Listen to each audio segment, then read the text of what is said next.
It started like a whisper that turned into a collective gasp across Hollywood. Just after dawn, phones lit up with headlines that no one was ready to read. Diane Keaton, dead at 79.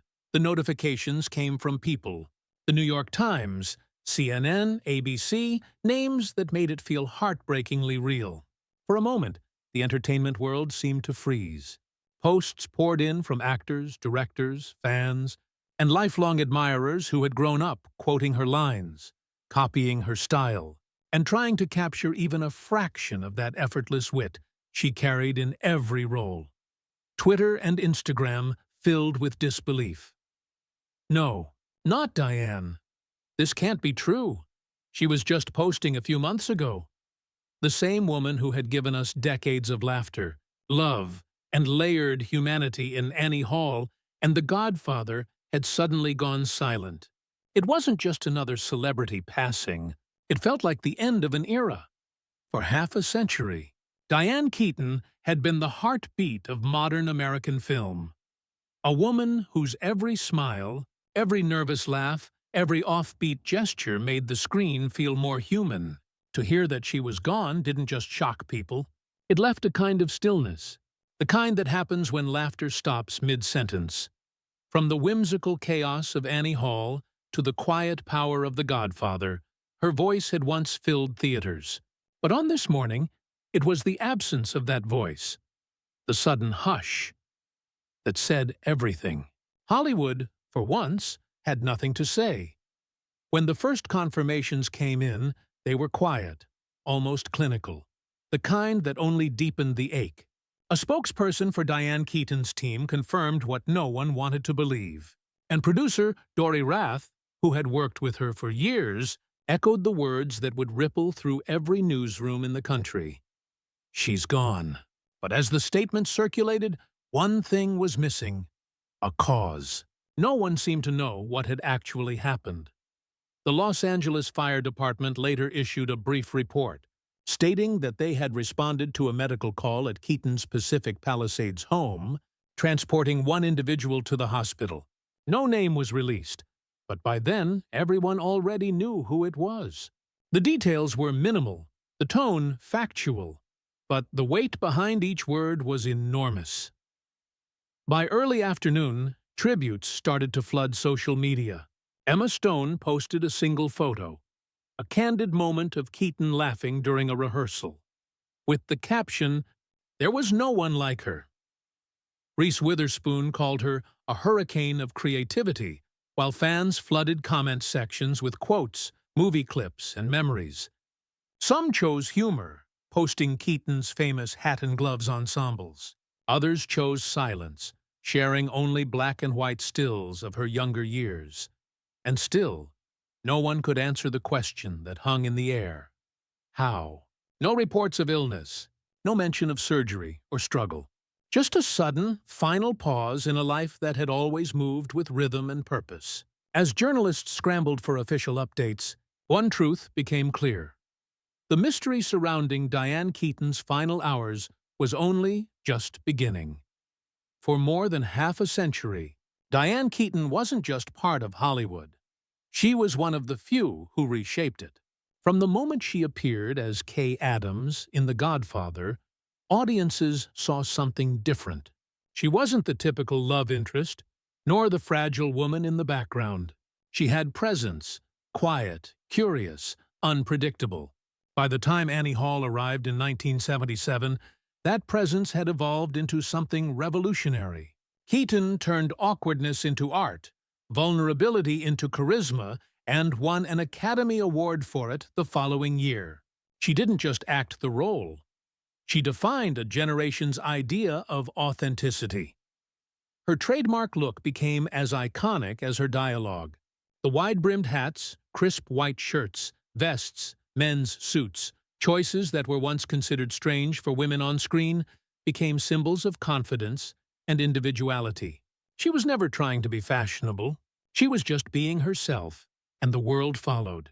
Even decades later, designers and stylists still reference what they call the Keaton effect, that fearless blend of humor, restraint, and rebellion wrapped in elegance. But behind the camera, she was equally daring.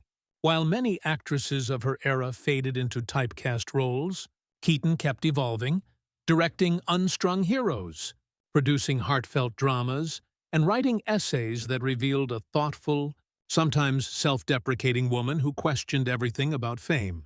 She was both muse and maverick, the actress who inspired Woody Allen's most acclaimed films, yet refused to be defined by them. Through heartbreaks, reinventions, and comebacks, Diane Keaton proved something few ever do in Hollywood, that staying true to yourself can be the most radical act of all.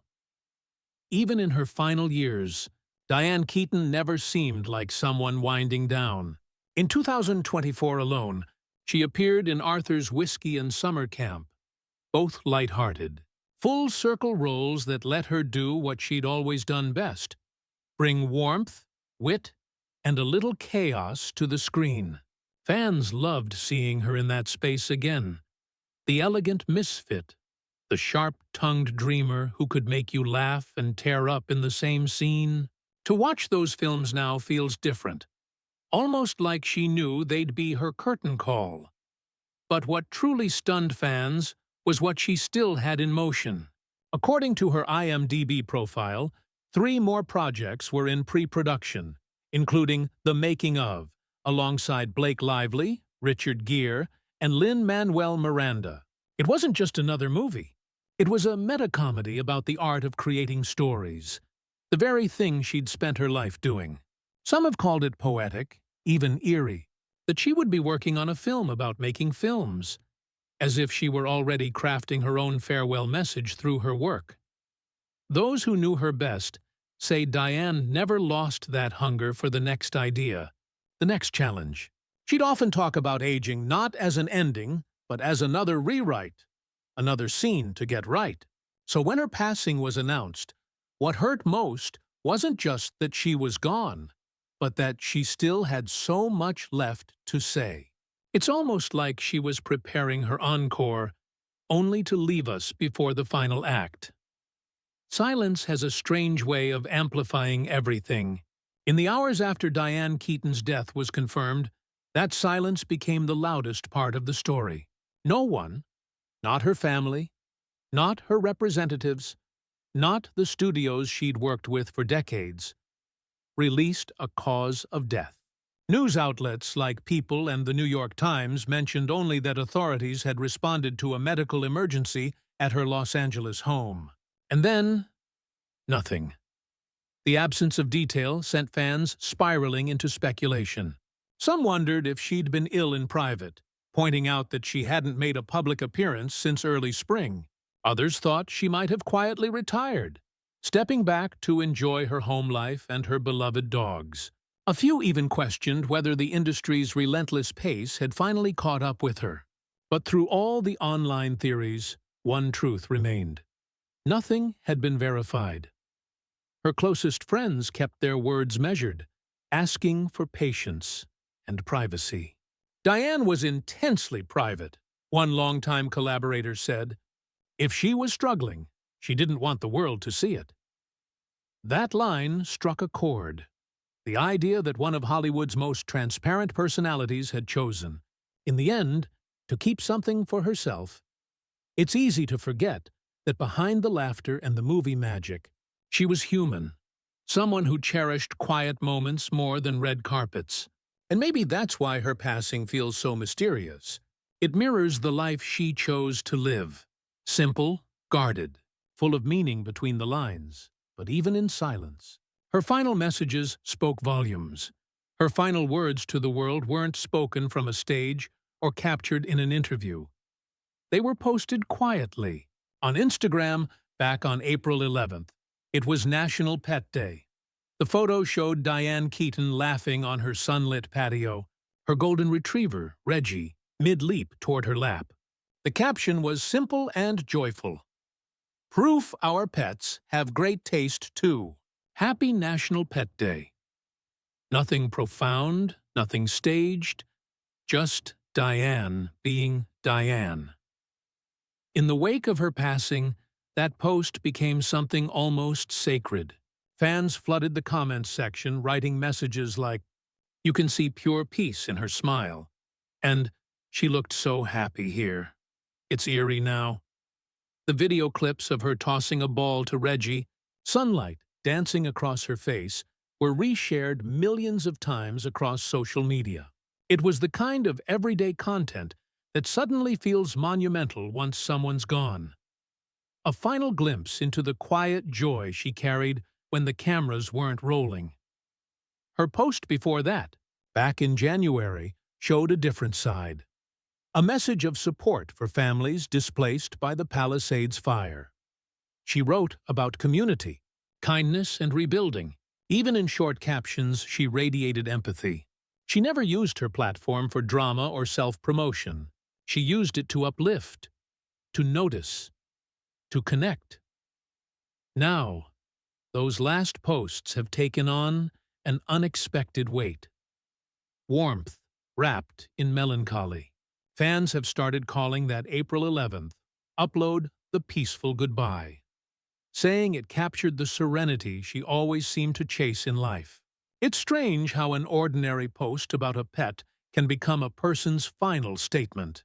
And yet, for Diane Keaton, it feels exactly right. In one of her last in-depth interviews, back in 2021, Diane Keaton offered a glimpse into the way she viewed life. And in hindsight, her words feel almost prophetic. Speaking with her longtime friend and fellow actress Carol Kane for Interview magazine, she didn't talk about fame, awards, or legacy. She talked about friendship, about walking her dog, about seeing the world through small, grateful eyes. "I value a very strong friendship, like ours," she said softly. "See, I love to walk with my dog. I love nature. I love exploring California. I guess my favorite thing in life is the fact that I can see. It's just so unbelievable." It was such a Diane thing to say. Honest, unpretentious, quietly profound. No grand philosophies, just a reminder that simple things matter most. For someone who spent her life surrounded by spotlights, she seemed most in love with the sunlight. Later in the same feature, pop icon Ariana Grande asked her how it felt to be, as she put it, "so DMN iconic." Diane laughed. That unmistakable, disarming laugh that made even silence feel alive, and replied, "It's hard for me to deal with that. I don't really see it that way. I live with myself and I'm hardly iconic. I get up in the morning and it's me again. I'm just another person saying, 'Gee, I'd better feed the dog.'" That humility, that gentle humor, was the essence of who she was. She could have built her identity around glamour or genius, but instead, she chose gratitude. Maybe the way she saw life explains the grace with which she left it. No drama, no spectacle, just quiet appreciation for every ordinary miracle she'd been given. By nightfall, the tributes had turned social media into something like a digital memorial. It wasn't just colleagues posting official condolences. It was an outpouring of love from every corner of the industry. Al Pacino, her Godfather co-star, wrote simply, "She gave Kay a soul. She gave all of us one." Steve Martin posted a still from Father of the Bride with the caption, "The best movie wife a man could dream of. On screen and off. Pure grace." From Greta Gerwig to Emma Stone, younger actresses called her a blueprint. A woman who proved you could be strong, strange, funny, and feminine all at once. Directors remembered her curiosity on set, her habit of staying long after wrap just to talk lighting or music cues. Crew members shared behind-the-scenes photos of her helping move props, carrying coffee, laughing with extras. No entourage, no ego, just Diane. Fans did what fans always do when words fall short. They revisited her films. Streams of Annie Hall and Father of the Bride surged overnight. TikTok filled with edits of her best moments. Her nervous laughter, that sideways glance, her spontaneous dancing in baggy pants and bowler hat. Some clips were funny, others heartbreaking. Together they played like an emotional montage, her laughter echoing across generations. Even those who had never met her felt like they'd lost someone familiar, a friend they grew up with, a face that had been in the background of their lives for decades. Hollywood loses legends every year, but this one felt personal. Maybe because Diane Keaton never seemed unreachable. She was larger than life, yes, but somehow she still felt like home. Diane Keaton's legacy isn't the kind that fades when the credits roll. It lingers, in wardrobes, in scripts, in the way women write themselves into stories now. Before her, Hollywood's idea of femininity was polished and predictable. After her, it became layered, funny, and flawed in the best possible way. She turned the romantic comedy into something smarter, more human, and more self-aware. You didn't just laugh at her characters, you saw yourself in them. In fashion, she rewrote the rules without even trying. Those oversized blazers, bowler hats, and crisp button-downs were never meant to start a movement. They were just Diane being comfortable. But comfort became cool, individuality became elegant, and suddenly a generation of women were walking into boardrooms and brunches dressed like Annie Hall. Even decades later, red carpets still carry whispers of her style, minimalist, bold, and entirely her own. Yet maybe her most powerful legacy lies beyond the screen and the clothes. In an age where celebrity meant constant exposure, she chose restraint. She kept her private life private. She didn't chase virality or dramatics. She gave interviews that were warm but never invasive, witty but never cruel. And that quiet authenticity became radical in a world obsessed with overexposure. For actresses today, her example is the gold standard. Age with dignity, speak with humor, and work because you love the work, not the noise around it. Even now, as tributes pour in, it's clear, Diane Keaton never followed anyone's path. She built her own, one calm, eccentric, fearless step at a time. She never chased trends, she set them, quietly. In the end, it's the scenes that stay. The nervous smile, the sideways glance, the laugh that made everything feel lighter. Artists leave, but the work keeps breathing for them. Every time someone presses play on Annie Hall, or watches her walk down that aisle in Father of the Bride, a piece of Diane Keaton returns to the room. That's the quiet miracle of cinema. Art lives longer than artists, and in that way, no one we truly love ever really disappears. If this truly is the curtain call, maybe the applause will never stop. Tell me your favorite Diane Keaton moment, the line you still quote, the scene that still hits you right in the chest. Drop it in the comments so we can build a living tribute together. And if you want updates the moment an official cause is released, plus deeper dives into her life and legacy, make sure you're subscribed.